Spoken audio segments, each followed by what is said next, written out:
Welcome to Inside the Program, presented by Academy Sports and Outdoors. I'm Joe Cook, got Eric Naleen. It's our weekly look behind the scenes, what's going on in training camp as Texas is just over 2 weeks away from heading to Columbus and playing Ohio State, and maybe a little bit over 24 hours or right around 24 hours away from their second scrimmage of the preseason. So a lot of notes to go over. Make sure you like the video. Make sure you subscribe to the channel. And, of course, make sure you head to InsideTexas.com.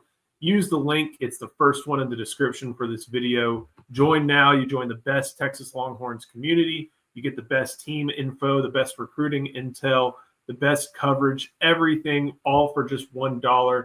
And you get a full year of access to The Athletic as well. So that is the first link in our description. Go check that out. Also in the description for this video, a link to Paul Wadlington's Stinking Texas Football, the 2025 Longhorn Football Prospectus, a look at every position, every player, every team on the schedule, every SEC team, a look at the landscape of college football, and then also a look at the 2025 recruiting class from Eric Naleen. So landscape of college football changed a little bit today with some Michigan things, but Michigan's not on the schedule. Ohio State is. You'll learn a lot about the Buckeyes and every team from this book, as well as a lot about the Longhorns. Be the best informed fan. Sign up for Inside Texas and go get Thinking Texas Football. Today, Eric, we'll talk about what are some of the expectations for Arch Manning, realistic ones and optimistic ones, and ones from ground level as opposed to being written by, somebody in New York City. More on the star battle, as well as how Derek Williams is faring in the secondary. Freshman fits for five-star talents in the NASCAR package. What each running back brings to the table, and then a little tidbit on lucky number 7. So first up, we got to start with the Arch Manning part of this. Whatever anybody wants to say is always going to be, taken as an extreme, and whether you support them, you don't like them, you think somewhere in the middle, but he's got to play, and he's got to play here in his third year in the program, but first as a starter. You had some good comparisons on Inside Texas in those tidbits you posted this morning, but how good, and it was from a lot of questions that members posed to us and that you posed to sources within the program. But the one you asked is, how good is Arch going to be this year? And I think it's one that we've been trying to relay to people all throughout the offseason. Yeah, the defense sets the floor for the program, but I think it could be Arch and his ability to affect the whole playbook that sets the ceiling. And so that's why, everybody's kind of excited. The hype around him is probably unfair to him. But, he really is that talented. He really is that good. We've seen the talent. Now we need to see the consistency. Going up against Ohio State is a test. They lost a lot on defense, but they're still a very, very strong program, obviously. I don't think that he is, or I don't think the expectations are that he's going to be a one-man show. They can't put it all on Arch. They know that. Everybody's going to have to do their job, especially the defense. He's going to have to get help from the offensive line in the run game. He can't be a one-man show. He can't shoulder the whole load. He's not ready for that. Hopefully it never comes to that, but he's not ready for that, even if it does come to that. The question I had, who was the best quarterback they played last year? It was pretty obvious, Cade Klubnik. So if you use Cade Klubnik as a barometer, he's not to that level yet. Now, Cade had like 500-something pass attempts going into last season. He's got a lot more experience than Arch does going into this season. So maybe a little bit lower than Cade Klubnik from last year should be the expectations for Arch, at least if you're going by the quarterbacks that we're all most familiar with, which you can still win a national championship with Cade Klubnik sort of play from last year, assuming the defense, special teams, and skill players do their part. Now, the first game is a little bit of there's a lot of variability in there. Nobody really knows what to expect from Arch in that first one, but they do think he's going to be good. And they think by the end of the season, he could be playing at a Heisman level, especially if the team is having the season everybody hopes they do. It's even Klubnik, when you look at his career right behind DJU, when DJU was going down, it wasn't like Klubnik was just surging. He was playing better and better, but right. he had to develop, and he developed into that player he became that Texas fans saw last year. And one of the things I've also been saying is that, there's a lot of doubt around Manning just because, if he didn't play over Quinn and if he's not starting till his junior or his third year, I've been saying, as far as breaking in a new quarterback for the SEC, this is as good of a situation as you can have. You have, just independent of who he is, he's a third-year player in the same offense who has started games, who saw a lot of action. And then you add all the Manning aspects on top of that. Like, this is as good as you can ask for when you're replacing a veteran quarterback and bringing in somebody who only has 2 starts, one under ULM and one against Mississippi State under his belt. Yeah, So the good thing is he's a natural playmaker too. So even when he's wrong, he's gonna be right sometimes. He's gonna make some of those no, go plays. Everybody's freaking out and then they get excited. The coaches look like a hero, like they called the great play, but it's really Arch freelancing. There's going to be plenty of that. There's never going to be a dull moment with him. There are going to be some growing pains, but I think he's grown up a lot. We haven't heard about nearly as many turnovers as I expected this offseason. That's been quiet pretty much going back to spring ball. So I'm very optimistic about how well Arch is going to play this year, but it might not be up to the expectations that people have, just because the expectations might not be realistic. We'll move over to the defensive side of the ball, start in the secondary. Some notes on Star. We've kind of talked about how, at least I wrote about this yesterday, they may have some variance in who they put at Star depending on what types of offenses they go up against. Jelani McDonald gives them some versatility. Grayson Littleton gives them a different look, and Wardell Mack as well competing there. It sounds like that's just going to be – you won't see like a depth chart battle per se. You'll just see, okay, who can we trust in these situations against these types of offenses? Yeah, it's kind of like doing, if you do the tight end depth chart, you have to account for what personnel you're going with. I think that'd probably be the same thing. Your defensive depth chart would matter who the offensive personnel is. They used Jelani McDonald against 12 personnel a lot last year, even as early as the Michigan game. And I think that's going to be a staple this season. However, I don't know exactly how it's going to play out when Ohio State is in 11 personnel. Are they going to trust Grayson Littleton out there this early? Every week we monitor, who's playing Star and what situation. This week it was mostly Grayson Littleton and Wardell Mack going back and forth with the ones with Jelani back at safety. That tells us that the offense is probably working more 11 personnel this week, which makes a lot of sense because they just focused a lot of 12 personnel in the scrimmage. For those that don't know, that's 2 tight ends is 12 personnel, 11 personnel is 1 tight end. So I think it's just going to depend on the looks. And we've been talking all offseason. Akina likes to work the matchups. It's almost like basketball. Who they have out on the floor, now you counter with your personnel. I think it's going to be a lot of that. Now, the one thing we just don't know for sure, like I said, is Ohio State. Jelani may be out there a lot against 11 personnel. As for Derek Williams, a lot of that's tied to Star because, you can't really play Jelani at Star if Derek is not playing well. Well, Derek is playing well. He's not quite himself. The sources are saying he's not quite that guy that we saw flying all over the field against Oklahoma right before he got hurt. That's just a different level of athlete. My wife even asked me, who's that guy screaming across the field? He just looks different out there on the football field. He's not quite to that level. But one thing that's good is that he's a lot smarter than he was a year ago. He definitely took that downtime last year and took advantage of it, learned as much as he could about the position, learns how to read offenses, coverages, and all that. Route concepts, I should say. So he's a much smarter player than he was last year, and he's still a good athlete. Maybe not quite as explosive, and that's not to say he won't get that back. He's probably on his way to getting that back. But he looks good in the deep post right now, comfortable, and I think he's going to start against Ohio State. Before we keep on going, you got to show some love to our sponsor, and that is Academy Sports and Outdoors. All right, who's ready? I'm open.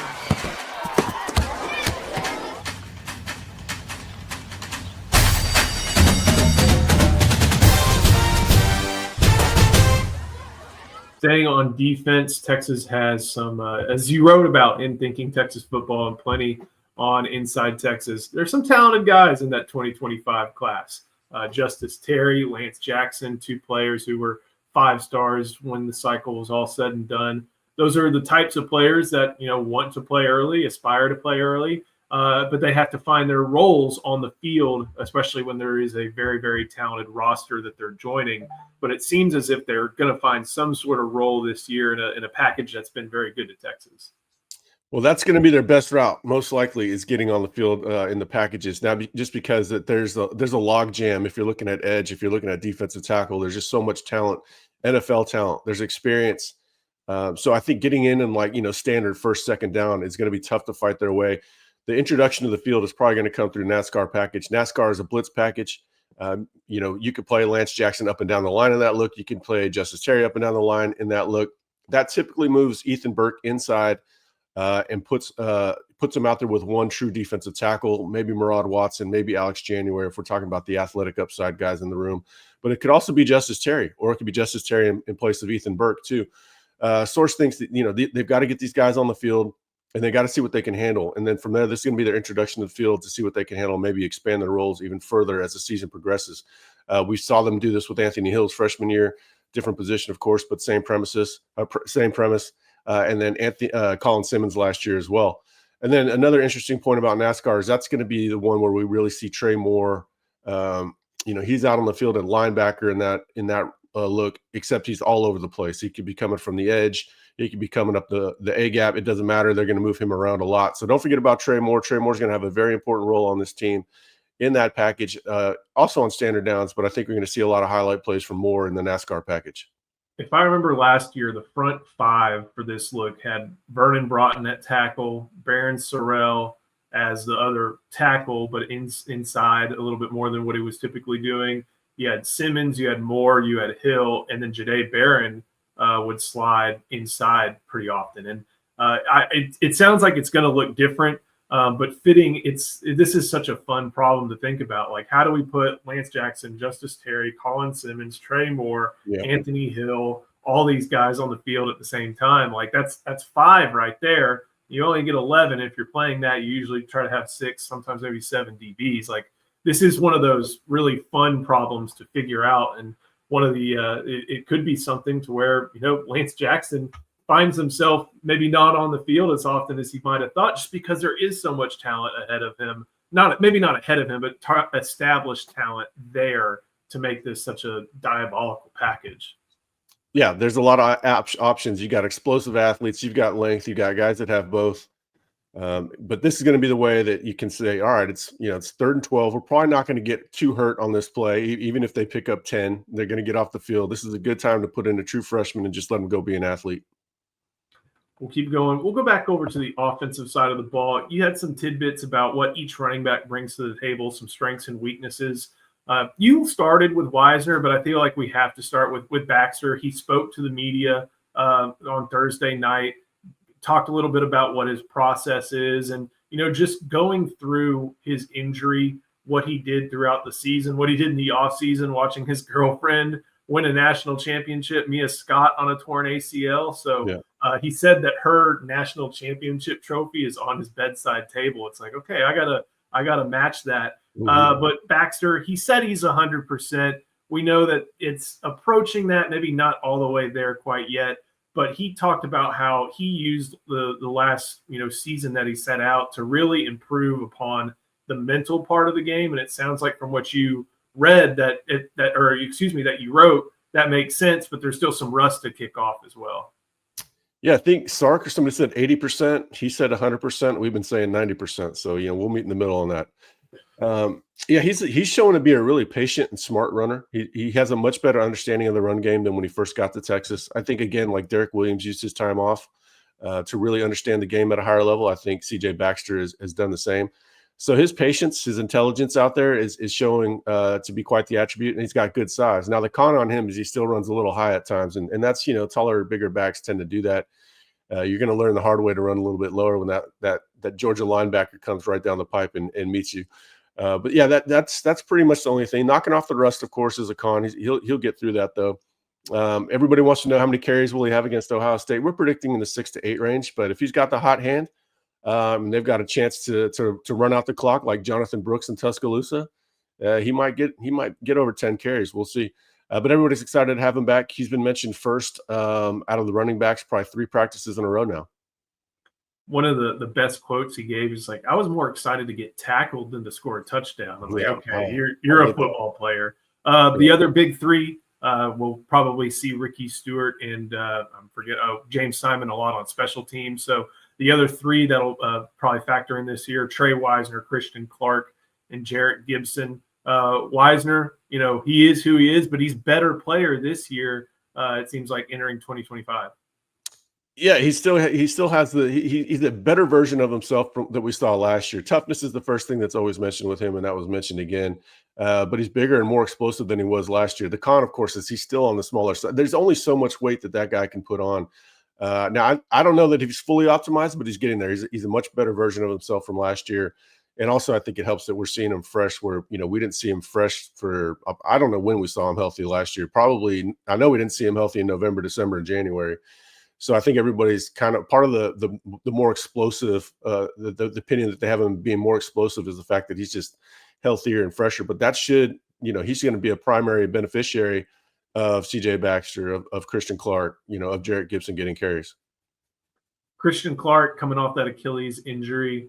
This was a player that after Baxter went down, a lot of optimism about what he might be able to do in a larger role. Then Clark goes down himself, but it sounds like there's still a lot of confidence in what he can do here in his redshirt freshman year. Yeah, despite that injury, he's still called, and I've seen it with my own eyes, the most explosive back, probably the most the biggest playmaker for sure, the best lateral agility, the most dynamic, all those things, all those Bijan traits that we saw, that we saw for years. And then the knock on him is also similar to Bijan. I guess these guys must have been created in the same lab. Was the long speed is just not, it's not elite. It's good. It's not great, but his quickness, his lateral agility, his body can get to where his mind and eyes want to take him. Not a lot of running backs can see it, but can't get there. He can get there. Long speed's always one of those. If you got it, it works. If not, a 50-yard gain, still a 50-yard gain. Initial quickness to and through the whole, vision, feet, balance, all those things are more important. Than ideally, they have that long speed. But if not, they're already 30 yards down the field. Last, Jarrett Gibson still has the traits that saw him get some carries and score some touchdowns in the Michigan game. But he's also picking up some traits that he didn't have the chance to showcase last year because the coaches just didn't think he had them either. Well, yeah. Well, ball security is the number one thing that's improved on him. But he's a good downhill runner. He could still bounce it outside. He's got good feet for that. But he's gaining notice for his ability to get downhill. The knock on him is no longer ball security. At least it hasn't shown itself to be an issue in camp. But the knock on him is long speed. That was part of the high school evaluation too. Don't be surprised there. But I go back to the comparison I got last year from a really good source was Frank Gore. Well, Frank Gore, rushed for 15,000 yards in the NFL, very rarely broke off a really long run. But he kills you between 8 and 20 yards. I think Jarrett Gibson's a similar runner to that. Maybe one of the few football players who was this close to playing with his son or being, in a professional football league at the same time as his son. Last but certainly not least, a fun tidbit. Last year, Jahdae Barron switched to number 7, won the Thorpe Award, was a first-round pick. Prior to him, you had Caden Stearns win freshman All-American and go as an early draft pick. Going further back, Michael Huff, first-round pick, All-American, Thorpe Award winner. Number 7 holds a special place thanks to the Thorpe Award winners primarily in the Texas defensive backfield. Who's going to wear it this year, or is it going to stay kind of in the shelves for another season? Yeah, it looks like that one's on the shelf. I asked if that's a number that has to be earned, and the guy laughed, and he's like, I just don't think anybody wants to follow Jahdae or feels that they can follow Jahdae. So I'm surprised Muhammad didn't want it, but obviously Muhammad likes his number. But Muhammad could have pulled it off, I think. See, on offense, I think that's Khalid Lockett. So it doesn't hold the same, allure as on offense as it does on defense. But that's tough to follow up. I don't think anybody was like, hey, let me go get number 10 real quick in 2006. I think they knew who that belonged to. So as always, some great notes. Thank you for watching this video. Make sure you like the video. Make sure you subscribe to the channel. We are just over 2 weeks away. So we'll be bringing it on a daily basis for Longhorn info and previewing the Ohio State game. Also, make sure you head to InsideTexas.com. First link in the description. Join for just $1.